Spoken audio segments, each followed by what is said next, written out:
ഈശോ മിശിഹായ്ക്ക് സ്തുതിയായിരിക്കട്ടെ. ഈശോ നമ്മളെല്ലാവരെയും സമ്മർദ്ദമായി അനുഗ്രഹിക്കട്ടെ. നമുക്കിന്ന് വിശുദ്ധ മർക്കോസിന്റെ സുവിശേഷത്തിലെ 9-ാം അധ്യായത്തിലെ 42-ഉം 50-ഉം തിരുവചനങ്ങളാണ്. വചനത്തിൽ ഇങ്ങനെ പറയപ്പെടുന്നു: വിശ്വസിക്കുന്ന ഈ ചെറിയൊരുവരിൽ ഒരുവന് ഇടർച്ച വരുത്തുന്നവൻ ആരായാലും അവന് കൂടുതൽ നല്ലത് ഒരു വലിയ തിരികല്ല് കഴുത്തിൽ കെട്ടി കടലിൽ എറിയപ്പെടുന്നതാണ്. നിന്റെ കൈ നിനക്ക് ദുഷ്പ്രേരണയ്ക്ക് കാരണമാകുന്നുവെങ്കിൽ അത് വെട്ടിക്കളയുക. ഇരു കൈകളും ഉള്ളവനായി നരകത്തിലെ കിടാത്ത അഗ്നിയിൽ നിബദിക്കുന്നതിനേക്കാൾ നല്ലത് അംഗഹീനനായി ജീവനിലേക്ക് പ്രവേശിക്കുന്നതാണ്. നിന്റെ പാദം നിനക്ക് ദുഷ്പ്രേരണയ്ക്ക് കാരണമാകുന്നെങ്കിൽ അത് മുറിച്ചു കളയുക. 2 പാദങ്ങളും ഉള്ളവനായി നരകത്തിൽ എറിയപ്പെടുന്നതിനേക്കാൾ മുടന്തനായി ജീവനിലേക്ക് പ്രവേശിക്കുന്നതാണ്. നിന്റെ കണ്ണ് മൂലം നിനക്ക് ദുഷ്പ്രേരണ ഉണ്ടാവുന്നെങ്കിൽ അത് ചൂഴ്ന്നെടുത്ത് എറിഞ്ഞു കളയുക. 2 കണ്ണുകളും ഉള്ളവനായി പുഴുച്ചാകാത്തതും തീ കെടാത്തതുമായ നരകത്തിലേക്ക് എറിയപ്പെടുന്നതിനേക്കാൾ നല്ലത് ഒരു കണ്ണോടെ കൂടി ദൈവരാജ്യത്തിലേക്ക് പ്രവേശിക്കുന്നതാണ്. കാരണം എല്ലാവരും അഗ്നിയാൽ ഉറക്കൂട്ടപ്പെടും. ഉപ്പ് നല്ലതാണ്, എന്നാൽ ഉറകെട്ടുപോയാൽ പിന്നെ എന്തുകൊണ്ട് അതിന് ഉറകൂട്ടും? നിങ്ങളിൽ ഉപ്പ് ഉണ്ടായിരിക്കട്ടെ, പരസ്പരം സമാധാനത്തിൽ വർത്തിക്കുകയും ചെയ്യൻ.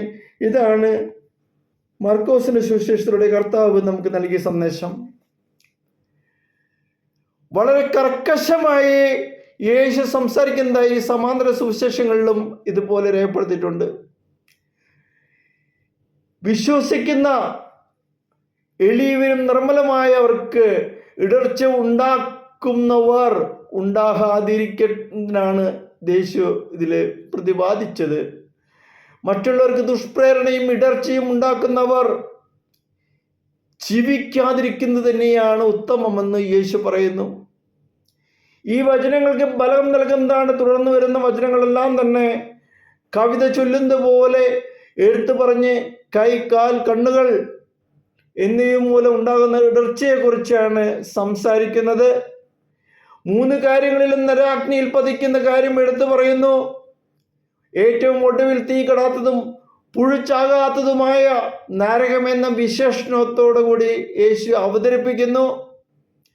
ദുഷ്പ്രേരണയ്ക്ക് കാരണമാവുന്നെങ്കിൽ എന്ന് 3 പ്രാവശ്യം പറയുന്നു. നിനക്ക് ദുഷ്പ്രേരണയ്ക്ക് കാരണമാകുന്നത് എന്നത് നിനക്ക് സ്വയമോ നീ മൂലം മറ്റുള്ളവർക്കോ എന്നർത്ഥമാകാം. ഒരു പക്ഷേ വൈകല്യത്തെക്കാളും ഭാഗിക അന്ധതയെക്കാളും പരിതാപകരമാണ് എന്ത്? ദുഷ്പ്രേരണ. ഏത് സാഹചര്യങ്ങളാണോ ദുഷ്പ്രേരണയ്ക്ക് കാരണമാകുന്നത് അതിനെ വേരോടെ പിഴുത് കളയണം എന്ന ധ്വനിയാണ് ശരീരത്തിലെ അവയവങ്ങൾ മുറിച്ച് കളയുക എന്ന് പറയുന്നത്. മാത്രമല്ല, ഇപ്രകാരം ചെയ്യുന്നത് ഒരു തരത്തിൽ ത്യാഗവും ബലിയർപ്പണവുമാണ്.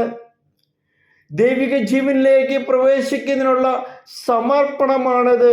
എല്ലാ ബലികളും ഉപ്പ് കൊണ്ട് ഉറകൂട്ടപ്പെടുന്നു എന്ന് ചില കയ്യെഴുത്ത് പ്രതികൾ കാണുന്നതും എല്ലാവരും അഗ്നിയാല് ഉറകൂട്ടപ്പെടുമെന്ന് പറയുന്നതും മേൽപ്പറഞ്ഞ കാര്യങ്ങളോട് ചേർന്ന് നിൽക്കുന്നതാണ്. ബലിവസ്തുക്കൾ എന്നും ഭക്ഷണയോഗ്യമായിരുന്നു. അതിനാലാണ് അതിൽ ഉപ്പ് ചേർത്തിരിക്കുന്നത്. മാത്രമല്ല, അത് സൂക്ഷിച്ചു വെച്ചിരുന്നുവോ എന്ന് നമുക്ക് അറിഞ്ഞുകൂടാ. ഏതായാലും അഗ്നിയാൽ ഉറകൂട്ടപ്പെടുമെന്നത് ശുദ്ധിയാക്കുന്നതിൻ്റെ അവസ്ഥയെ സൂചിപ്പിക്കാനാണ്.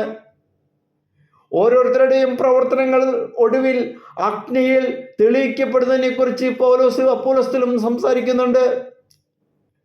ബലി, ത്യാഗം എന്നിവ ശുദ്ധീകരിക്കുന്ന കർമ്മത്തിന്റെ ഭാഗമാണ്. അതിനാൽ ദുഷ്പ്രേരണകളെ സംബന്ധിച്ച് ഈ ശുദ്ധീകരിക്കുന്ന കർമ്മം നടത്തപ്പെടേണ്ടിയിരിക്കുന്നു. അത് സ്വന്തം ജീവിതത്തിൽ അവനവൻ തന്നെ നിർവഹിച്ചാൽ അതാണ് ശ്രേഷ്ഠമായിട്ടുള്ളത്. നമുക്കറിയാം, ഇന്ന് 1-2 വ്യക്തികൾ കൂടിയാൽ അല്ലെങ്കിൽ 3-4 വ്യക്തികൾ കൂടിയാൽ പലപ്പോഴും പരദൂഷണം, ദുഷ്പ്രേരണ വലിയൊരു തിന്മയിലേക്ക് നയിക്കുന്നതാണ്. എപ്പോഴും കർത്തൃസന്നിധിയിൽ നമ്മൾ ഒറ്റയ്ക്കായിരിക്കുമ്പോഴാണ് അവിടെ പരിശുദ്ധി നിലനിൽക്കുന്നത്. ആളുകൾ കൂടി ചേരുമ്പോൾ ദൈവത്തിൻ്റെ സന്നിധിയിൽ പ്രാർത്ഥിക്കുന്നത് വലിയ വിലയുണ്ട്. മധ്യസ്ഥ പ്രാർത്ഥനയ്ക്ക് ശക്തമായ വിലയുണ്ട്. പക്ഷേ നമ്മൾ സാധാരണ ജനങ്ങൾ കൂടുമ്പോൾ അവിടെ എന്താ നടക്കുന്നത്? ദുഷ്പ്രേരണയാണ് നടക്കുന്നത്, പരദൂഷണമാണ് നടക്കുന്നത്. ഇതിനെതിരെയാണ് കർത്താവ് സംസാരിച്ചത്. ഏറ്റവും ഒടുവിൽ പറയുന്ന കാര്യം എന്തുകൊണ്ടാണ് ഇവിടെ ചേർത്തിരിക്കുന്നതെന്ന് പഠനങ്ങൾക്കും വ്യക്തമല്ല. മത്തായി അത് മലയിലെ പ്രസംഗത്തിൻ്റെ അവസരത്തിലാണ് പറഞ്ഞിട്ടുള്ളത്. നൽകുന്ന പ്രവൃത്തികൾ ഉറക്കട്ട ഉപ്പിന് സമാനമാണ് എന്ന് സൂചിപ്പിക്കുന്നു. അതിനാൽ അത്തരം പ്രവൃത്തികൾ ഏർപ്പെടാതിരിക്കാനാണ് ഉത്തമം. മാത്രമല്ല, അത്തരത്തിലുള്ള തിന്മ പ്രവൃത്തികൾക്ക് കാരണമാകുന്നത് ഉപയോഗരഹിതരുമാണ്. ഏറ്റവും കൂടുതൽ ഒരു ആശംസയാണ് പറയുന്നത്, നിങ്ങളിൽ ഉപ്പ് ഉണ്ടായിരിക്കട്ടെ, പരസ്പരം സമാധാനത്തിൽ വർത്തിക്കുകയും അവിടെ ദുഷ്പ്രേരണ നൽകാതിരിക്കുക. നിങ്ങളിൽ ഉപ്പ് ഉണ്ടായിരിക്കട്ടെ, പരസ്പരം സമാധാനത്തിൽ വർത്തിക്കുവിൻ.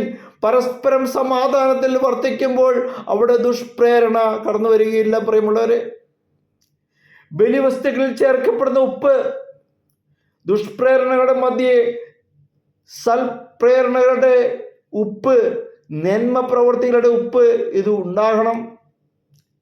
നഷ്ടപ്പെടുത്തി കളയരുത് എന്നാണ് ഒരു സൂചനയാണ്, വ്യക്തമായ സൂചനയാണ് കർത്താവ് നമ്മോട് പറഞ്ഞിട്ടുള്ളത്. പരസ്പര സമാധാനവും സഹവർത്തിത്വവും ക്രൈസ്തവ ജീവിതത്തിന് അനിവാര്യമെന്ന കാര്യവും നമുക്ക് ഇതിലൂടെ മനസ്സിലാക്കാൻ സാധിക്കും. മറ്റുള്ളവരെ തിന്മയിലേക്ക് ആകർഷിക്കുന്ന പരിപാടികളൊന്നും ഉണ്ടാകരുത്. തിന്മയിലേക്ക് ചായ്വ് ഉണ്ടായാൽ അതിനെ കർശനമായി ചെറുക്കണം. ദൈവരാജ്യത്തെ പ്രതി ജീവിതം നയിക്കാൻ ലക്ഷ്യം വെക്കണം. ഭൂമിയിൽ നന്മയുടെയും സമാധാനത്തിൻ്റെയും വക്താവാകണം. ക്രിസ്ത്യാനി എന്നീ കാര്യങ്ങളിൽ നമുക്ക് വചനഭാഗങ്ങളിലുള്ള വിചിന്തനം ചെയ്യാൻ സാധിക്കും. അതാണ് ഒരു ക്രിസ്ത്യാനിയുടെ ലൈഫ്, അല്ലെങ്കിൽ ഒരു പൂർണ്ണമായ ക്രിസ്ത്യാനി എന്ന് പറയുന്നത്. ദുഷ്പ്രേരണകളില്ലാതെ കൊടുക്കാതെ, അത്തരം കാര്യങ്ങൾക്ക് സമയം കൊടുക്കാതെ ദൈവസന്നിധിയിൽ പ്രാർത്ഥനയ്ക്കായിട്ട് വിനിയോഗിക്കുക. ഈ കൊച്ചു സന്ദേശത്തോടുകൂടി നിർത്തുന്നു. ദൈവം നമ്മളെല്ലാവരെയും സമൃദ്ധമായി അനുഗ്രഹിക്കട്ടെ. ദൈവമേ, പൂർണ്ണമായി സമർപ്പിക്കുന്നു. ഞങ്ങളെ ഓരോരുത്തരെയും വചനം ശ്രവിക്കുന്ന ഓരോ മക്കളെയും അനുഗ്രഹിക്കണമേ. ദുഷ്പ്രേരണയ്ക്ക് വിധേയമല്ലാതെ കർത്താവേ, നിന്നോടൊപ്പമായിരിക്കാനും നിന്റെ സന്നിധിയിലായിരിക്കാനുള്ള കൃപകൾ ഞങ്ങൾക്ക് നൽകണമേ. ഞങ്ങളെ അനുഗ്രഹിക്കണമേ. ഹല്ലേലൂയ.